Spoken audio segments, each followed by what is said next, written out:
Hello, my name is Susan Bolio. I've been a community member in the Brainerd Lakes area for about the last 20 years and have been doing work around trauma and healing for the last decade or so.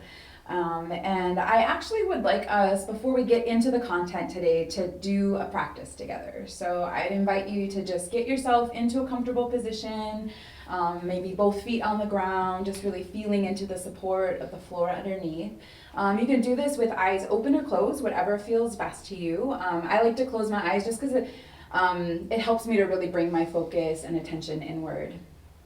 And so, as you're sort of sitting there, we're going to start by just tuning into how is your body breathing itself in this moment. So bringing some awareness to how quick is your breath.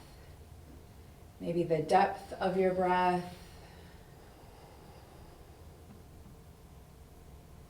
Noticing any pauses, maybe at the top of the inhale or at the bottom of the exhale.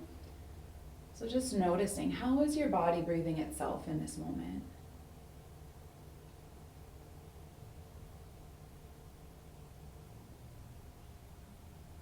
And now once you have a good sense of how your body is breathing itself, begin to bring that breath a little bit deeper into the body.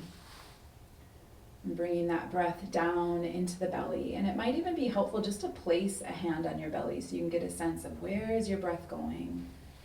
And breathing in deeply and through the nose. Filling the belly like a balloon and slowly exhaling out through the mouth.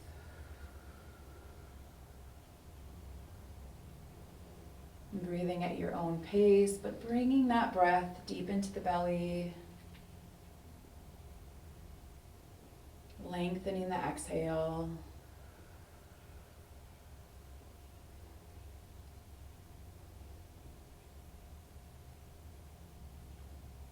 Taking one or two more slow, deep belly breaths.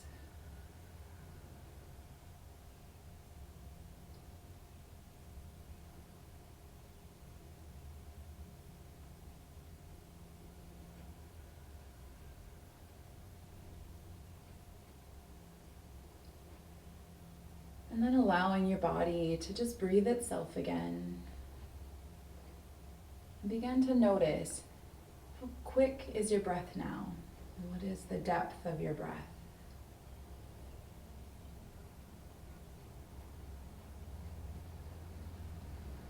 Perhaps noticing any shifts that happened in how your body is breathing itself from when we first checked in at the beginning of this practice until now.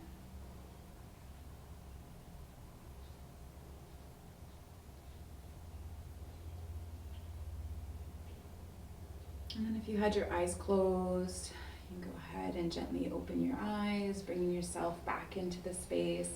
I really like to start with that practice. It's one of the first practices I learned on my own healing journey. It's called soft belly breathing, and it's so powerful because there's a nerve that connects the base of the brain, it connects to the heart, it wraps around our stomach, and it's called the vagal nerve. And so when we can take those slow, deep belly breaths, it activates, it vibrates that vagal nerve, which then sends the message back up to the brain that we're safe. Because when we're running or fighting for our life, taking that slow, deep belly breath is impossible, right? Our breath is short, shallow. So the fact that we can breathe that way, it's a way for our body to message to the brain, it's okay. So thank you for starting with me with that practice today. And so I'd invite you as we go through the content, because this content can be a little bit heavy, and so inviting you to just sort of like tune in and notice once in a while, how is your body breathing itself? And maybe noticing if your respirations are short and shallow and in the chest, maybe just taking a few slow, deep belly breaths to bring yourself back into greater regulation so that your brain can stay open and more receptive. We'll talk a little bit more about that in a few minutes too. So I wanted to start this next piece by really sharing sort of what I call an old definition of trauma. So the way that we used to think about trauma was we thought trauma was an experience of something stressful, frightening, distressing, and difficult to cope with, sort of out of our control. So the trauma was the thing that happened to us. It was the event itself. And what sort of the new way of understanding trauma is that the event itself is the traumatic event. But the traumatic event only becomes trauma stuck in our systems when we don't have the resources internally or externally to help us process that energy that happens, that comes up when something traumatic happens. So there's some folks in the field of trauma, Thomas Hübl, Dr. Gabor Mate, Dr. van der Kolk, who talk a lot about how trauma, because it's not the thing that happens externally, it's what happens inside of us. It's the imprint that remains because of the thing that happened. And so I think this is really important because as I've begun to even work with my own trauma, it helps me understand that trauma as the imprint, as that unprocessed energy, that then becomes, when we're gonna work on our healing, what we're working with is that energy. And we'll talk more about that in another video. But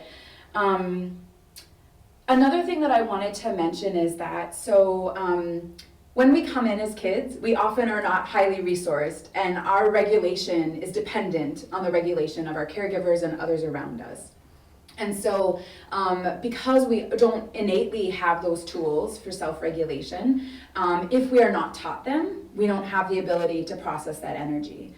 Likewise, if the folks that are our caretakers, those that we're around on a regular basis, if they don't have good nervous system regulation, when something traumatic happens to us, they cannot support us in processing that energy. So it's really whether or not a traumatic event ends up as stuck trauma depends on the resourcing that we have individually and the collective supports that we have. So we're going to talk a lot more about healing practices in another video, but I just want to sort of lay that groundwork, that foundation. A visual that I always share since I first came upon it, it's been really an important visual for me because I'm such a visual person. I know I'm a visual learner. So I want to share this with you all. This comes from the polyvagal theory by Dr. Stephen Porges. And so I'm just going to explain this a little bit. So when we are feeling connected, when we feel safe, when we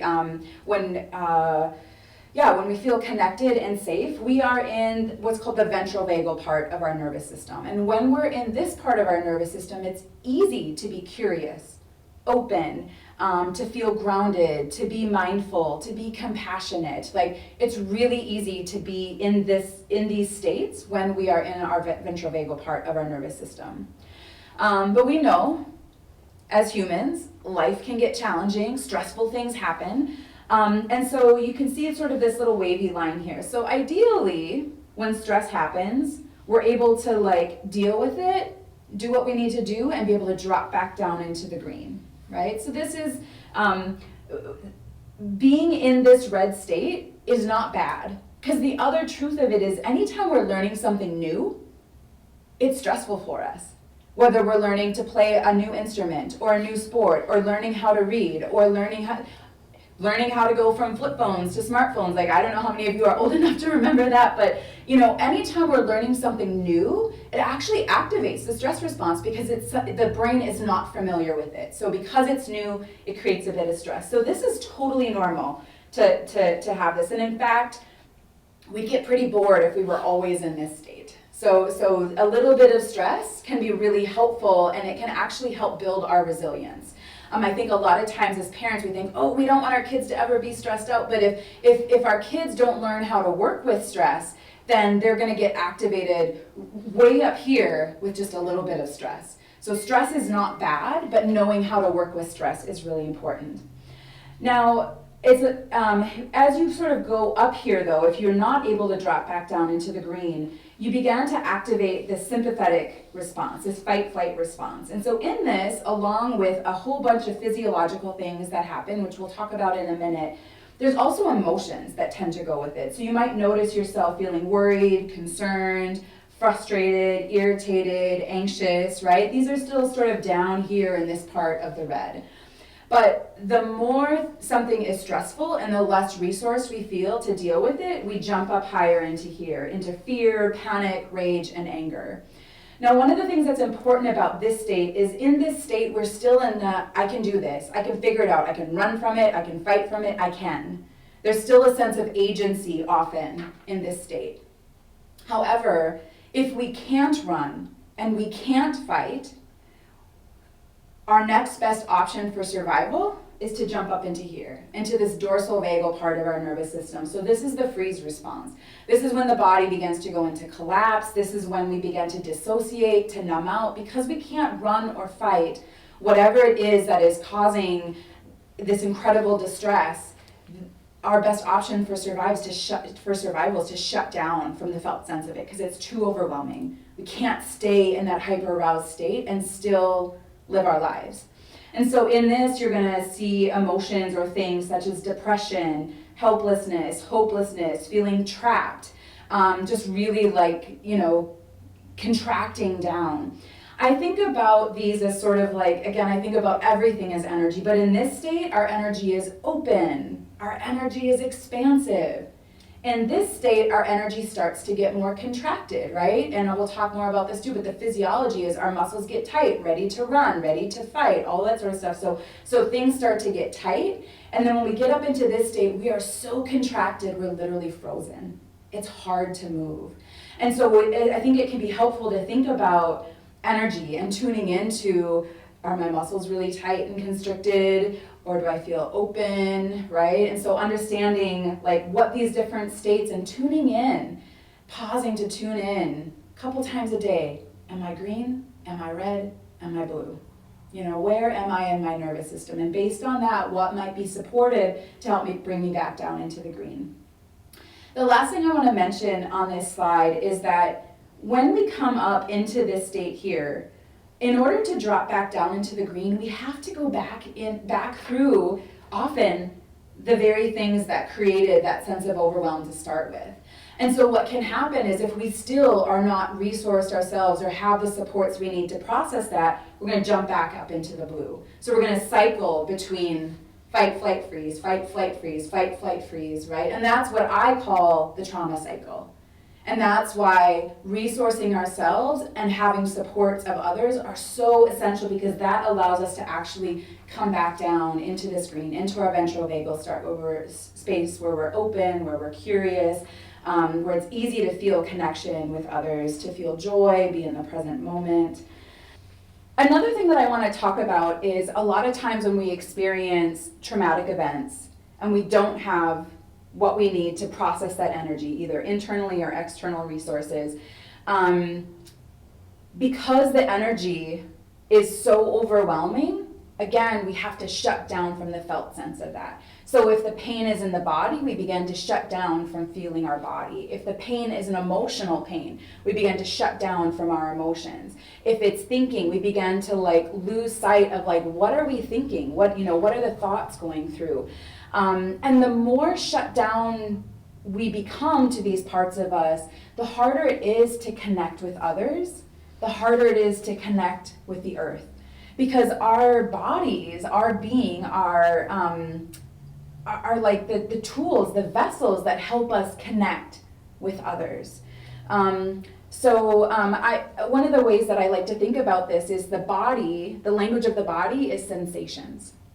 Right? So how are we aware of the sensations that were happening? The sensations on our skin, sensations inside our body, sensations of feeling the floor and support underneath us, right? There's all these sensations the body is constantly having and ways that it's speaking to us. The question becomes, do we hear it? And often when we've experienced a lot of trauma, we don't. We've shut down from that.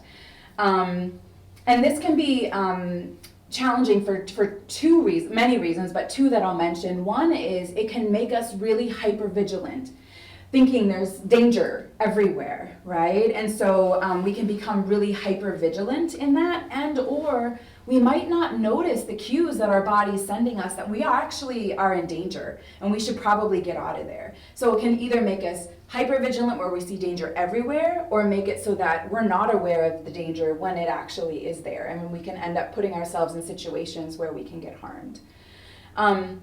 I think of the language of the mind as our thoughts, right? So our thoughts are created through the experiences that we have and the conditioning of our families, the society we grow up in, the larger world, all of those things, because our brain is wired through experiences, those literally create what is now being called like the program in our brain. Our brains literally get programmed, and 0 to 5 is kind of that key time when that programming and conditioning is happening. That's where so many of our beliefs get set in, and how we see the world and what we think relationships should look like, and all of those things get laid, the foundation for those get laid in 0 to 5 years of age.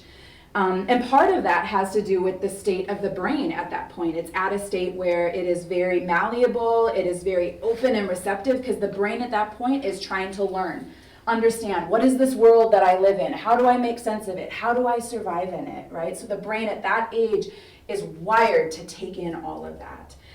So experiences of trauma and prolonged stress then literally wire our brains for survival. And it creates neural networks and connections that can look like anxiety. And anxiety is when we are constantly living in the unknown future. Because it's the future and we're not there yet, we don't know what's going to happen, it can create a lot of anxiety for us. We might think of like worst case scenarios for our brain, trying to plan just in case this happens or this, or like, how do I, what will I do if all these worst case scenarios happen? So it's really the brain's way to try to protect us and keep us alive. But it can be exhausting and of course overwhelming to be in that constant state of anxiety all the time. So we can live in the future and be really anxious, or with unprocessed trauma in the mind, we might live in the past. We might live where it's really painful, and we might have a hard time being in the present moment. We're stuck sort of in the hurts, the harms, things that could have been, our brain replaying all of those old things. And this is the other thing that's I think is really interesting. Some of the new neuroscience talks about the brain as a prediction machine. So our brain, because it gets wired through all of the experiences that we have, when we're not in the present moment, the brain then begins to predict what it thinks is going to happen. Or even if I'm, say, taking a bite of an apple, rather if I'm not really present, my brain is like, oh, an apple tastes like this. And I eat the apple and my brain's like, oh yeah, it tastes like this, right? That prediction both conserves energy and it helps us to be able to survive. So again, it's not a bad thing, but if the program that we got is based on trauma and survival, then it's really hard to be in the present moment and get new and accurate data and information that can help us to wire in something new. Another thing that can happen when we have a lot of unprocessed trauma with the brain is dissociation. We talked about that in that top tier in the blue, right? And that dissociation, I really think of that, and this was a state that I lived in for many decades in my life, I think of it sort of as non-living. You're physically present, but nothing else about you is in the moment. You're not in the past, you're not in the future, you're just literally just like checked out. And so with this, when folks have a tendency to live in dissociative states or get activated very quickly and shift into dissociation, when we are in the state of dissociation, our brain is not processing information the way that it normally would. So it's not taking in data and information, which makes it hard to create memories. So you'll have people who have huge chunks of their life where they literally can't remember it. So dissociation, we're still physically alive, but we're not actually alive, and we're not experiencing life, and we're not experiencing not only just the hard things in life, which is why we check out, but then when we're checked out, we also can't experience the beautiful things in life. The embrace of a loved one, like the beautiful colors of a sunset, the taste of delicious food, all of the things that make life wonderful aren't accessible to us either. And so just noticing how both anxiety, depression, and dissociation sort of put us in this state of being anywhere but here, anywhere but in the present moment. And so we'll talk a lot more about this later in another video, but the opportunity in healing is to bring ourselves back to the present moment as much as we can. The language of the heart is emotions. And our emotions are the way that our heart speaks to us. And so it's sort of interesting because although all these parts of us are interconnected, the heart and mind are especially connected. When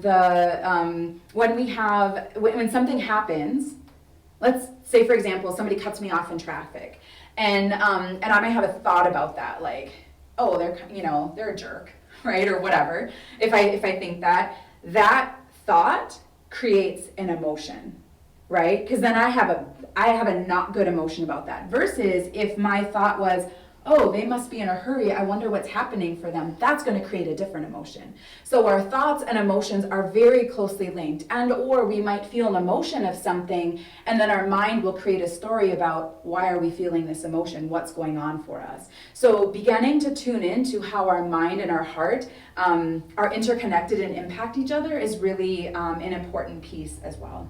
One of the things I wanna mention, and we'll talk more about this in a future video as well, but in our current society, many of us were not taught how to work with emotional energy in healthy ways, especially emotional energy of fear, rage and anger, grief and sadness. Our ancestors, many of them had processes and practices, collective, communal, to help move those energies, because those can be really hard energies to be with. But in our current society, we don't have good ways to help people be able to be with and process those difficult emotional energies. So I think that's definitely an area of growth, both within our families, our larger communities, and hopefully our country and the world. And then the fourth part I want to talk about, as an Indigenous woman, as Indigenous people, we often believe that we are first and foremost spirits in human bodies, having human thoughts and human emotions. And so when we experience traumatic events that get stuck as trauma in ourselves, one of the hallmarks of trauma is being alone with the stuff that's happening. Right? And so that sense of being alone and isolated is actually the opposite of what we feel when we feel connected to our spirit. We feel connected to the larger web of life, right? So that might show up for us as like intuitive knowing or just a felt sense of like connection. But when that trauma is stuck, it often shuts us down from that. It's hard to access our inner wisdom. It's hard to go outside and to see the beauty of the trees and the magic of the bees pollinating the flowers and all of the things. It makes it hard for us to tune into and actually feel that energy. And so all of this is important because when we can't be in touch with what's going on for us, when we're shut down from these really critical parts of us that give us information, it's impossible to connect with others in authentic ways. So that reconnecting with ourselves, which we'll talk more about in a future video, is essential to be able to then connect with others in authentic ways. Okay, so I'm going to switch gears just a little bit and talk now about the physiology of stress and the neurobiology of stress, because I think these are really important for us to understand as well, and they can also act as sort of guideposts to help us understand when we pause and tune into the body or pause and tune into like our mind, like where are we at in our nervous systems. So when we go up, if you remember that slide, green, red, blue, when we begin to get activated into the sympathetic stress response, some really important things happen in our body for survival. The first one is our bodies get flooded with adrenaline, with cortisol, with the hormones of stress. What those hormones do are essential for long-term survival if we are actually under physical stress or physical threat. So one of the things it does is it increases our heart rate so that more blood can be pumped to the body. It increases our respiration so more oxygen comes in so we can run faster, fight harder. Our muscles get contracted, ready to run, ready to fight. Our digestion shuts down. So many of us don't realize that the stress response is basically like your body all hands on deck to survive this moment, right? And I think something important is like our brain doesn't know the difference between actual physical threat and a mental or emotional threat. it sees threat as threat. So the same things are going to happen in the body, whether you're running for your life or whether somebody says something to you that feels threatening to you. Your body's going to respond in the same way. And so all hands on deck means it takes a lot of energy to run the fight-flight response. Digestion also takes a lot of energy. And the truth is if our body's like, if we don't survive what this moment is, doesn't matter if we digest breakfast, lunch, or dinner. Doesn't matter. So digestion shuts down.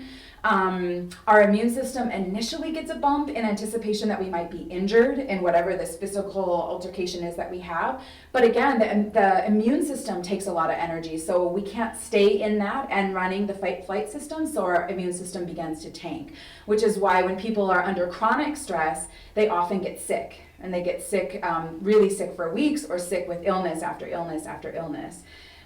So those are some of the things around the physiology of stress. One of the things I want to mention too that we often, I don't think, understand or talk about is the chemicals of stress, the adrenaline, the cortisol. Like if we're under chronic stress or we've experienced a lot of traumatic events growing up and didn't have opportunities to process that, our bodies actually get used to those chemicals being in our body, almost like an addiction. Right? And in some ways, like adrenaline, like we have terms like adrenaline junkie, right? So basically what that means is somebody's always looking for that adrenaline rush because their nervous system and their body was wired to be in that fight-flight response because of the experiences they had as children. So I think understanding that is really important as well. And our bodies were not meant to be under chronic stress. They were sort of designed to be under stress for about 20 minutes at a time, which back in the day would have been enough time for our ancestors to run or fight their way out of whatever the threat was. But today in our society, we tend to be in chronic stress, which then leads to things like disease, disability, and even early death. And some of the average childhood experiences studies show that people who have high ACE scores and haven't had an opportunity to heal that, on average, I think it's like if they have 6 or more ACEs, can die on average 20 years sooner than somebody with an ACE score of 0. So living in this chronic stress and or the body constantly being activated in the stress response because of the neural wiring can cause disease, disability, and even early death. So we're going to talk for a little bit about the neurobiology of stress. And I talked about earlier how our experiences literally wire our brains.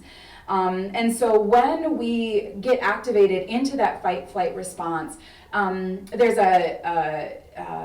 someone's name is Dr. Dan Siegel, and he has the handy model of the brain. And although there's some discussion among neuroscientists of like, is it completely accurate? I think it's really helpful. And so he has something called the handy model of the brain. And so in the handy model of the brain, I'll just sort of show you. So this part here would be the spinal cord. This part of my hand would be the brainstem, the base of the brain, folding your finger in. If you want to do this with me, you can do this as well. This would be like your amygdala, hippocampus. And if you fold your fingers over, this part here would be your prefrontal cortex. So our brain develops sequentially from, in utero, the spinal cord is developing, the base of the brain. It's all sort of there, but it's not wired in until after birth and the experiences that we have. But when information comes in and it starts coming up, it comes up through the bottom of the brain and works its way to the top. As it comes through this part of the brain, amygdala, hippocampus, identifies it as a threat, we flip our lid. And when we flip our lid, the thinking part of our brain goes offline. Because basically what our brain is saying is, this is a threat, we are in survival mode, we don't have time to think about or process stuff. We need to do something, we need to react.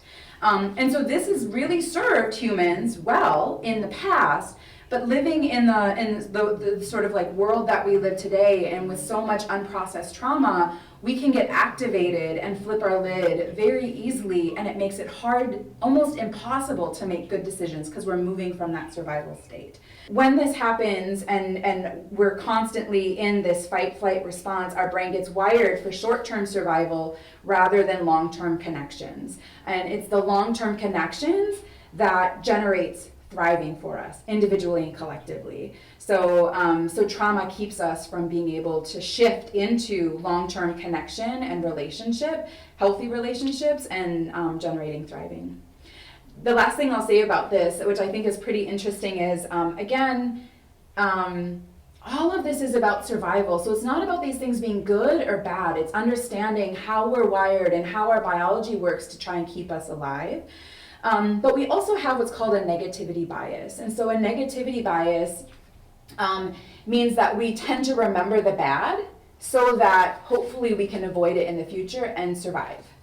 Which means we sort of have to work extra hard at noticing the good, because our brain is more wired to notice the quote unquote bad. And so then in that, when we've experienced a lot of trauma, traumatic events, we have a lot of unprocessed trauma, our brains are going to be looking for threats, for danger, for scarcity, for other, and it makes it really hard to notice the good and feel the safety when it's actually there. I want to shift gears just a little bit again now, and I want to talk about attachment and the emotional impacts of unprocessed trauma. So when, I think I'd mentioned earlier, when we are infants, we are completely reliant on our caregivers, and the experiences that we have wire our brains. So if our caregivers are not very present, if our needs are not met very often and we're sort of having to fend for ourselves, we're likely to end up with an attachment style that's more avoidant and dismissive. I don't need other people can't be counted on, I'll do it myself. Hyper independence, this is it. this is how hyper independence comes in, because like people have not been reliable. They have not been, we've not been able to count on them. And so we learn to just do it ourselves. So that's that avoidant, dismissive attachment style.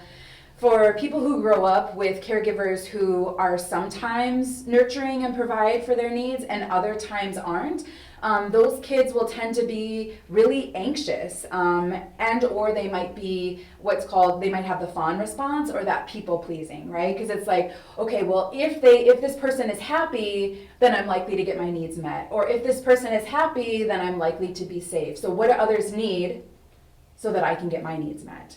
Right? So people become very anxious, they become very people pleasing, and they don't tend to have a lot of boundaries.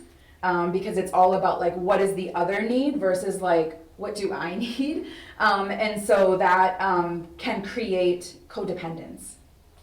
And then another attachment style is disorganized. So when a child grows up in an environment where their primary caregivers are also their primary source of fear, because there's a lot of like abuse and things like that happen, then those kids often end up with what's called a disorganized attachment style. And so the thing that's hard about this is like we all are wired for connection, to be in relationship with each other. So we want connection, but in disorganized we're also like, but no, stay away. Because we've learned that the people who are supposed to love us the most and protect us the most create the most harm. So disorganized attachment styles are some of the most difficult to work with. And this disorganized attachment style can also lead to either codependence or hyper independence, depending on the situation and the relationship and things like that. I'll mention quickly the last attachment style is when our needs are consistently supported and nurtured, and that creates a sense of safety within us, with our caregivers. People can be trusted, our needs will be taken care of. This creates a secure attachment. And secure attachments create a sense of interdependence. We do this together. We are in relationship together. I want to mention one more thing before we sort of close out here, and it's the piece around epigenetics. So I don't know how many of you have heard of the term epigenetics. I think it's fascinating, but epigenetics, epi means it's like what sits on top of our genetic code. I know I'm old enough to remember really robust debates in school. Is it nature? Is it nurture? Nature, nurture, and it was like you had to choose one or the other. But the reality is, epigenetics explains to us how they're very interconnected. How, yes, we have a certain genetic code, but the experiences that we have can turn on or turn off genetic code. And I'll tell you sort of like a quick story about some of the research around this. I had a chance to talk with Dr. Brian Diaz, who was one of the original researchers of the epigenetics studies. And he said what they did is they took male mice and they put them in cages. And they have like, I don't remember if it was shock pads at the bottom of the cage, but every time they would infuse the scent of cherry blossom, they would electrify the cage. So the mice would get their feet shocked. So they did this over and over again so that an association was made between the smell and the pain. After that association was strongly ingrained, they actually took semen out of the mice. They didn't even want interactions between the male and female mice. So they extracted semen, artificially inseminated the female mice, and then the female mice had pups. The pups grew up, they didn't do anything to them. Once they were fully grown, they did just the scented cherry blossoms, and those little mice went scurrying to the corner of the cages, shaking, terrified, trying to get out. They took that second generation, extracted semen, artificially inseminated a female mouse. She had pups, pups grew up, cherry blossom smell, same fear response, and there were actually more smell receptors in their nose for cherry blossoms, and there had been structural changes in their brain. So I often ask when I share about this, like, what do you think is the point of epigenetics? And like so many things, it's about survival. Because that first generation might not be around to tell the second or third generation, like, hey, be careful for this. It can harm you, it can kill you, it can whatever. And so basically what happens is those experiences turn on or turn off certain genetic code that comes down through the genetic line to help the next generation survive. That being said, because it's about survival, it is not just the trauma that gets passed down epigenetically. It is also the resilience, it is also the strengths of our ancestors that get passed down. So the power of epigenetics reminds us that our experiences have the ability to turn on and turn off parts of our genetic code, to literally change the way that it's read. To either move us towards disease, more disease and suffering, or more towards health and vitality. And it's through making more conscious decisions to support our physical, mental, emotional, and spiritual well-being that we can influence our epigenetics, our epigenetic code, shifting the balance back towards vitality and thriving, out of survival. And then, of course, the power of our heart reminds us that as long as we continue to feel unsafe to be able to express our emotions, we're going to stay shut down. We're going to stay shut down to ourselves and our own emotions. We're going to stay shut down to the emotions of others. And it won't allow us to be able to be authentic and show up as our authentic selves. I think all of us have been in moments or in relationships where there was a lot of inauthenticity, and there's sort of this like protecting that happens because something like something's not doesn't feel like it's quite right? Because that authenticity isn't there, versus having a conversation or being in a relationship with someone who's really authentic. We feel that authenticity, that we don't have to guess about their motives or what's going on. Like, we know because there's that authenticity, and that energy of authenticity comes through, which helps create that sense of safety for us. So learning how to work with emotional energy in a good way can remind us that emotions are the spice of life. There are not good and bad emotions, and like a wave, we can learn how to surf these emotions, this emotional energy as it unfolds moment by moment, rather than getting caught up in the quicksand of the painful past or the chaos of the unknown future. So I hope this overview of trauma and the impacts of trauma on the individual, on our body, heart, mind, and spirit, and on the collective helps you to understand a little bit more about yourself, your loved ones, and maybe even the larger society and world that we live in. Thank you so much, and I'll see you in the next video.